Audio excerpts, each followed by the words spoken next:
Gates of the Arctic and Kobuk Valley are two of the least visited national parks in the United States.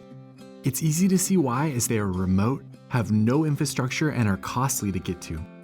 I have a goal to visit every national park though, so on a recent trip to Alaska, I finally got to see these two special places in one long day trip. We made it to the gates of the Arctic, and I have to say, this is about as good as I could have hoped for a short landing with this view behind us. Since most people will never venture this far north, I wanted to make this video to show you a little of the beauty these stunning national parks have. Plus, be sure to stay to the end of the video where we show you the midnight sun. Let's jump into it. Before you can even attempt to visit these national parks, you have to take a flight from Anchorage to Kotzebue. So that's what Amy and I set out to do, with hopes that the weather would hold up and we'd be able to make our second flight to the national parks. Luckily in the summer they have one flight a day, and we were able to get on it and head west. Heading to Kotzebue. Here we go. As you've no doubt heard me preach multiple times during these Alaska National Park videos, if you're doing any flights in Alaska, you definitely need to get a window seat. This was especially true for this flight, as we had one of the best views you could ever get of Denali. It almost felt like I had paid for a flight tour. After about an hour and a half, we crossed the Arctic Circle and saw the tiny town we were flying into. This is a unique city, and it's very remote, with just around 3,000 people that live here. Slightly bigger airport than King Salmon. We made it to Kotzebue, time for our adventure to start. From the airport, we had about a 7-minute walk over to Golden Eagle Outfitters, who is the one that was going to take us to the national parks. We just checked in for our flight. They said they can get us out today at 1, and this is one of the best days that they've had in a couple weeks, so I am really excited. We're heading to the national park area, and then we're gonna go back and get on our flight. Oh, also we're above the Arctic Circle, which is my first time ever being above the Arctic Circle, and that's pretty cool too. We had about 45 minutes to kill, so we walked across the street to the National Park Visitor Center. There's 6 national park units that basically surround the city, and so there's a lot of information you can see here. Getting my stamps for Kobuk Valley and Gates of the Arctic.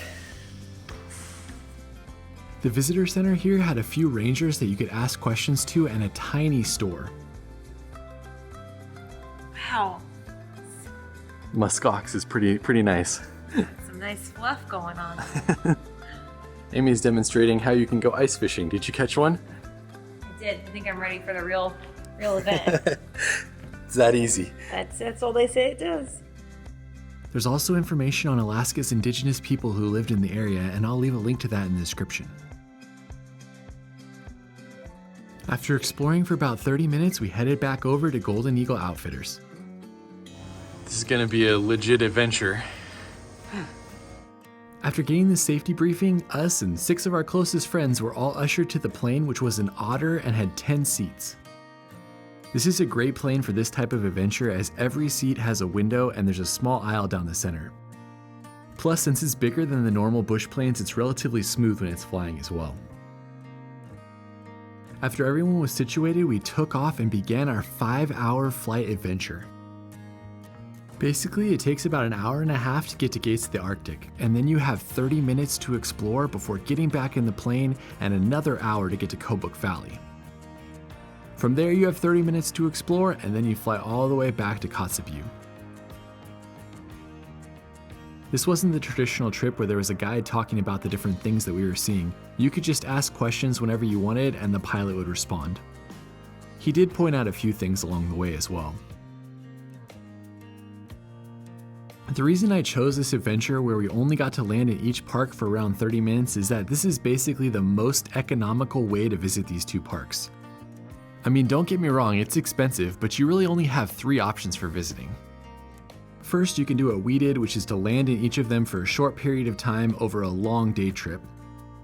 Second, you can set up your own adventure where you get dropped off in one place, hike and camp along the way, and then get picked up somewhere else. If you do that though, you need to know how to survive in these harsh elements with no one helping you. Third, there are costly tours that will take you into the parks and help you backpack for about a week. I'm sure those would be amazing, but they were about 6 to 7 times the price of what we did. So that's why I went with this trip, which was around $1,700 a person, as I really wanted to have my feet on the ground in each of the national parks.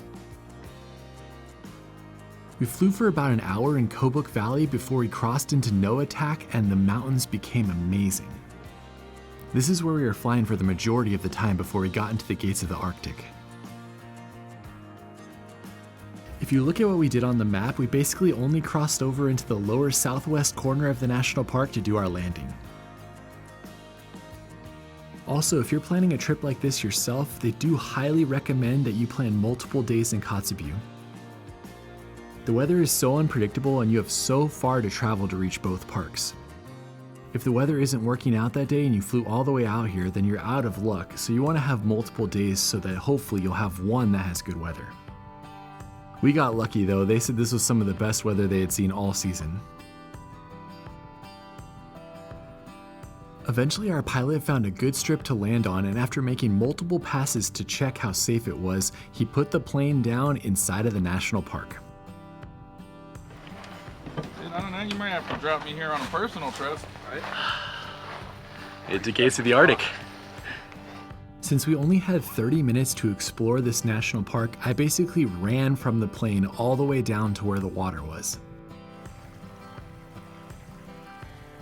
I really didn't know what to expect when we got here, and I was blown away by the view that we saw when we landed. It's exactly how I would have hoped to see gates of the Arctic, with the valley and the mountains on both sides. I was running around everywhere trying to get the best pictures that I could before we had to get back on the plane. I have to say, I think it's one of the most beautiful national park vistas I've ever seen. I'm bummed we only get to spend 30 minutes here. I wonder how many people have ever seen this view that we're seeing right now. There's our captain out there for a sense of scale. What do you think, Amy? Okay. You've seen better? No, I have definitely not seen better. Amazing. Believe it or not, this is actually our runway that we landed on to get here. It's a little bumpy. There were even some purple wildflowers that made the view that much better, plus they had a sign that you could hold for pictures, which was a cool addition. After that, we were getting back in the plane and making our way on to Kobuk Valley.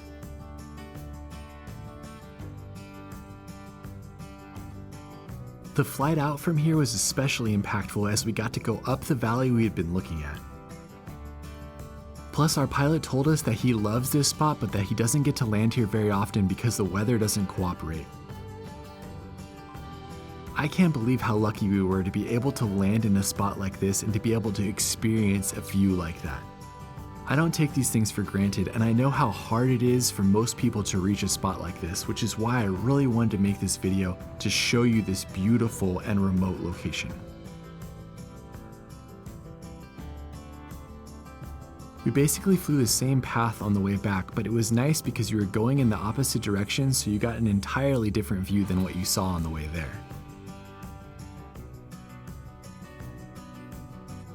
Eventually, the mountains of Nullagvik gave way to the flat land that makes up Kobuk Valley. Kobuk Valley is most well known for its caribou migration, in which almost 500,000 caribou migrate through this area. And of course, it's also known for its sand dunes, which you would never expect to see both this far north and in the state of Alaska. Luckily for us, this is where we are going to be landing the plane in Kobuk Valley, directly on the sand and right in front of the sand dunes. It's crazy to think that I landed on the sand, the snow, the water, and the concrete during my time in Alaska. Made it to our second national park of the day, Kobuk Valley, which is not as impressive as Gates was, but it is pretty crazy that we're standing on a sand dune in the middle of Alaska.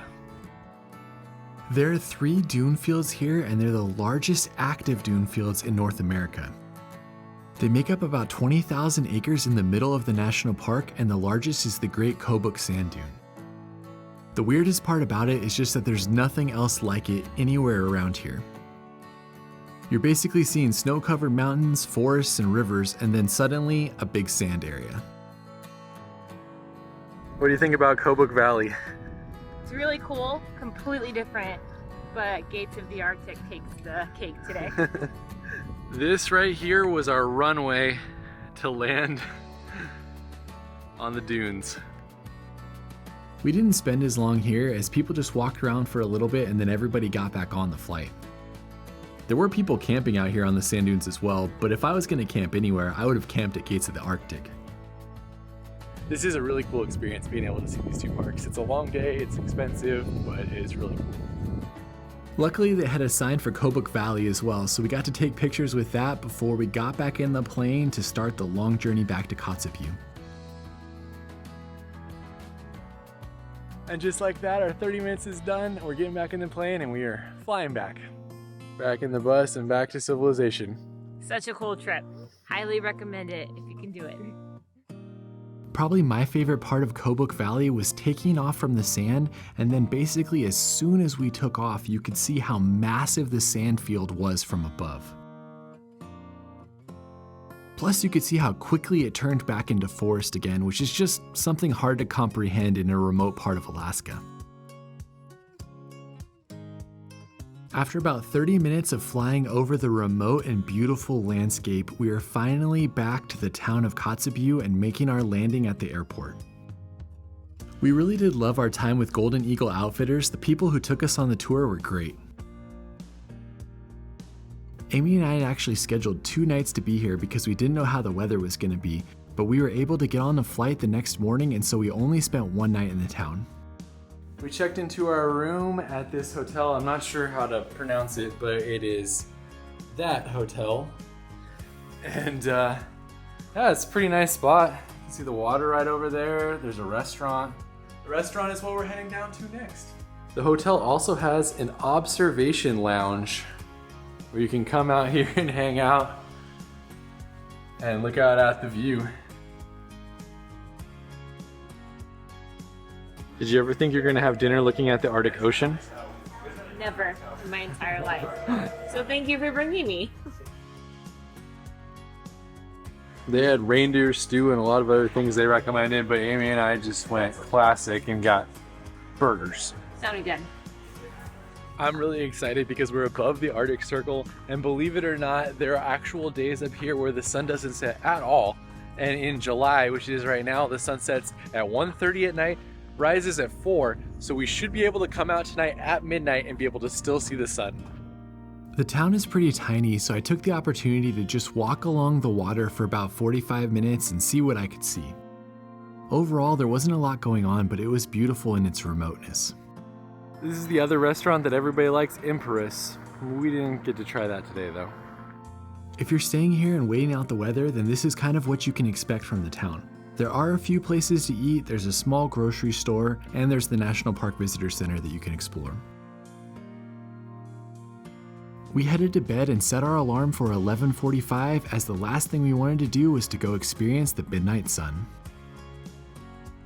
And it is almost midnight and the sun is still in the sky. This is something I never thought I would see, but we are here at midnight and the sun is still in the sky, so we have officially seen the midnight sun. That's it for our time in Kotzebue, Alaska. Hopefully you enjoyed it. We'll see you on the next one.